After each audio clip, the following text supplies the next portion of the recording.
Alright, hello everyone, and thank you for tuning in once again to the Black Box Podcast, BBOR, Black Box Online Radio. Now, at least once a week on this channel, I'm going to be doing some question and answer sessions, where I read off some of your comments that you've left on my uploads here on BBOR, and we're going to have a little bit of a discussion about it. Okay, today we're talking all about the case of OJ Simpson. I've done a few uploads on that recently. I guess I would say that it is just something that I've been going through and, something that's been reinvigorated. The entire internet, I would say, cannot let this case go because there are a lot of alternative theories out there and people are putting a lot of stock into them. And then there are also the people who are very consistent with the mainstream narrative. Just that the mainstream narrative in this one is just that it was OJ. And it has been, dramatized in the American Crime Story thing with Cuba Gooding Jr. and David Schwimmer. And that just, reignited a nationwide surge of the OJ Simpson case. But let's look at a few of the comments that people have left. This is from Amanda Fing, and we actually have at least 8 replies from Amanda Fing on the OJ uploads. Thank you, Amanda, for commenting. But Amanda says, let's not forget, there was blood spatter on Nicole's back that police admitted was not OJ's DNA. Why was this not further investigated to find out who it was? Okay, now, Amanda, that's actually an excellent point. I've just heard conflicting things about that. To be honest, people have mentioned that there was someone else's DNA found at the crime scene that was not O.J. Simpson's, and she's saying it specifically on Nicole Brown Simpson's back. That's actually the first time that I've heard that specific location, but there are just conflicting reports about the DNA. What a lot of people are saying is there was definitive certainty that they found some DNA from O.J. Simpson at the crime scene, but there was a third person's DNA there. By third, I should say fourth, because we also have Ron Goldman, Nicole, O.J. I just have not been really able to verify anything 100% conclusive that they found. That, when you go through some of the documentaries, they might make a comment about that once or twice. However, I find that it's a little bit of a stretch to go through something like that. All right, now we're going to move on to one of the more recent uploads that we have on the channel. I did a segment called OJ Simpson, and we were debunking the alternative theories, and we had a very interesting comment also about blood evidence, and that comes to us from Laura Lopez. Thank you for commenting, Laura. Laura says that the cut on OJ's finger didn't happen during the murders. Several people who interacted with him at the airport and on the airplane ride to Chicago, like the airport couriers and the airplane pilot, testified under oath during the trial that they didn't see a cut or bandage on his finger. Tom Lang, one of the detectives who was part of the case, also said that there was a broken glass with blood on it found in OJ's hotel room. And Laura has one last sentence here. Type in OJ fact or fiction cut finger on YouTube, search for proof. Well, I have to say that to Laura, that is something that is people have talked about much more so than the DNA on Nicole Brown Simpson's back, is OJ's cut on his hand.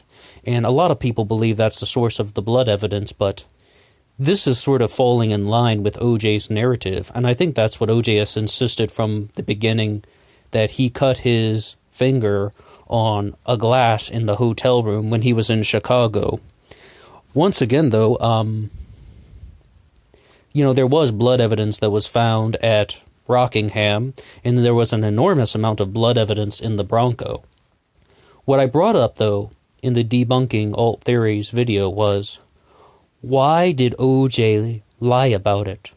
He made the statement that it was impossible for Mark Furman to see the blood evidence found in the Bronco because it was too small, but we can get on Google and we can see the images of it very clearly. They're very, very large patches of blood evidence in the white Bronco. So this is stuff that is very visible with the human eye. And furthermore, there was at least one drop outside of the Bronco on the door. So it's like, I see your point, Laura, and Laura has brought up something very interesting, but I can say with certainty that OJ is not accurate about the blood evidence in the Bronco, and he lied, in other words. So, I mean, that's kind of pushing me toward the, away from these sort of stories. And furthermore, we have to remember that just because some people didn't notice the bandage on OJ's hand, that doesn't necessarily mean that it wasn't there. We aren't always looking for these things. If, we aren't always trying to remember, was somebody wearing a Band-Aid or not? I mean, or, I know this wasn't a Band-Aid, this was a very large bandage. But, I can't put 100% certainty in the testimony of people who weren't really trying to remember a bandage on his hands. I'm not saying I know with certainty, though. I don't have 100% certainty of a lot of these things. It's just sort of theorizing. Now, we're going to go back to an older video that I mentioned this comment in my first ever true crime Q&A on the channel, and I just have to say it again because it's very relevant to the OJ Simpson case. This one comes to us from Caroline. Simply put, why put any stock in what OJ insists? He is a sociopath and a liar. I did mention this one once in the first Q&A, but it's like, I just wanted to say it again because this is all about if somebody keeps talking long enough, they usually give away something that is representative of their true feelings, or at least the true agenda. If they start talking long enough, they can give away things that give their what really happened. I mean, I would say that is true for everyone across the board. I mean, even a sociopath is not a perfect liar. Even if someone has no conscience at all, it's like they aren't some type of delusional individual who just, has these sort of delusions of grandeur and stuff, and they don't live in a fantasy world, is what I'm going at. And I wouldn't say that OJ Simpson is anywhere near that. It's just about if people keep talking long enough, they can give away some major details. And I brought up a couple in this one about how I thought OJ was a liar about the blood evidence. And what else did I say in the debunking alternative theories video? We also have OJ lying about the Bruno Magli shoe prints that were found at the crime scene. He says he wasn't sure if he owned them, but they were definitely, they used them in the civil trial. And now we're going to go to one last comment. This is going to come from the upload I did on the Jason Simpson murder theory, most famously perpetrated by William Deere. It was just sort of an exploratory video on the Jason Simpson theory, but this comment is going to come to us from Fred Jamison. Hope I'm saying that correctly. Fred says, if OJ did it alone, meaning the murder, if OJ did the murder alone, he would have had to have changed his clothes before driving the Bronco. Also, the limo driver in Cato spoke about an unaccounted vehicle at Rockingham at the time OJ left for the airport, and it was not there in the morning. I believe there was more than just OJ in the murders. Hey, Fred, thank you for the comment. Excellent point. I think what the largest sort of alternative theory that people have now is there was an accomplice. I repeat, there was an accomplice. It could have been AC, it could have been Jason Simpson, it could have been Charlie, whoever, you would want to put in that picture. We also have somebody passing a polygraph test saying that O.J. Simpson was in the Bronco that night with another individual who could have been Jason Simpson. Yeah, Fred brings up an excellent point. O.J. would have had to have changed his clothes. I believe in the Martin Sheen-produced documentary, they said that O.J. would have stripped down completely to his underwear before getting into the Bronco, and I guess he has the bloody clothes balled up, and he might have had a change of clothes with him. That's an excellent point that Fred makes. It's possible, and we can try and reconstruct as much as we can in these sort of theoretical discussions.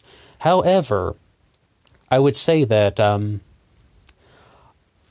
About the other car at Rockingham that is unaccounted for, once again, things like that are possible, but I can't really say too much, only going on Fred's comment right there. Now let's talk about something very big in just the concluding minutes of this segment. Did OJ have CTE? Did OJ have brain damage? That's an enormous thing that's been going on the internet. They thought that might have affected his emotions, that might have affected his memory, and someone has proposed the whole idea that the reason why OJ is saying all these things about how he was never at Bundy that night, he was never leaving any blood evidence anywhere. Someone is saying those things because they're like, what if OJ just had a complete blackout? And it's like, things like that are not beyond belief. It's like, it is possible that he suffers from CTE from years of playing football and brain damage, in other words. Brain damage. It's like, I don't really think that OJ Simpson is a saint. And I mentioned in the Debunking Alternative Theories video, I can say sort of that I'm really leaning toward the fact that it definitely was OJ involved with these murders, not Jason Simpson, and not anything related to the drug cartels. Anyone associated with Nicole Brown's drug connections at La Mezzaluna or anything of that nature. However, did OJ have brain damage? Very possible. I mean, it's very, very possible. And that could have, if it didn't cause a full memory blackout, it could have, affected his judgment, affected his reasoning, and affected his emotions and temperament. Yes, it's very likely. But once again, this is theorizing. This is, us as outsiders trying to understand what happened. Well, what do you think about any of the comments that we've read out on this little upload here on BBOR? Do you think that, was there extra DNA found on Nicole Brown Simpson's back that was not belonging to anyone found at the scene? Do you think that OJ had an accomplice? And what do you think about the blood evidence in general? Because the comments that I was reading out from, well, the first three of them, really, the first three that we read, they're really talking about blood evidence. Do you believe that OJ Simpson's blood was planted at the scene? If you have anything to say at all, please drop a comment below. All right, that's all for me now. And once again, if you have anything to say, please drop a comment. I'll talk to you soon.